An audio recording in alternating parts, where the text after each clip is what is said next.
If you're in a relationship with a guy and you're talking about a problem you might have, you know, men by nature, the one thing we are, we fixers.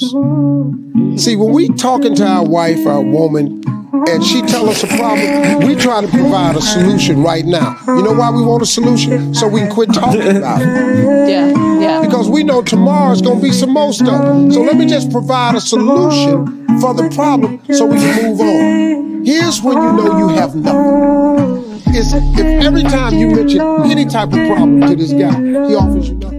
Or it's like the only reason guy fix shit is so you shut the fuck up. And if the dude actually listens and lets you talk, you have nothing in your relationship.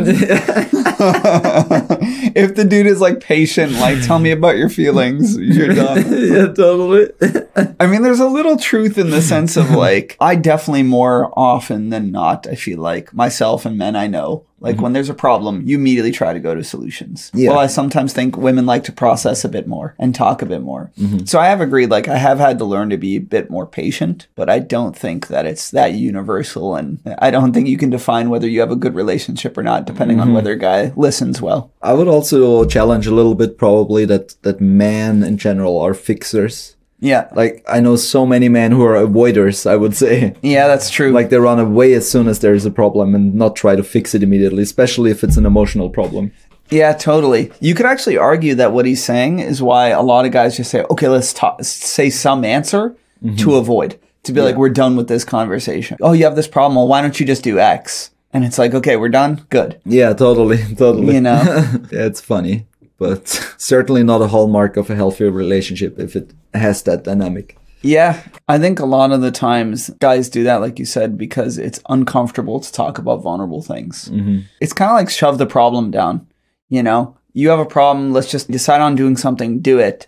But the problem is often that women know what to do, but doing that thing is quite hard. You can't just say like, get over it. Yeah. Okay, we need to learn how to get over it. And I think that's a big disconnect from men and women, is women are like, why don't you just listen to me? And sometimes a lot of guys make that argument, well, I just want to fix it. Yeah. But there probably needs to be somewhere in the middle where it's just like, okay, like to fix something, you need to hear it out and talk about the different ways you could attack it or your feelings and stuff like that. It's not just black and white. Yeah, you're right, I think. Then sometimes women really annoy you while you want to just play that video game. It's like, no, you always say, let's talk about it later. Yeah, and sure. stuff like that. So, of course, a lot of guys can relate to that, but of course, you're right. Especially when it's repeated. I do feel like sometimes guys hate the repeated talks in their mind of like, okay, we've addressed this. Maybe we have thought of a problem or fixing it. I don't want to just like soothe our feelings anymore. We've tried to do this a few times. So I think there is a limit of like, yeah, eventually it should be fixed or should be working towards something.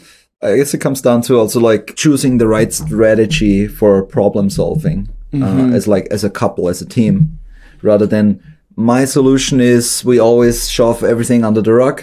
Yeah. And just never talk about it again, which a lot of guys do, I feel.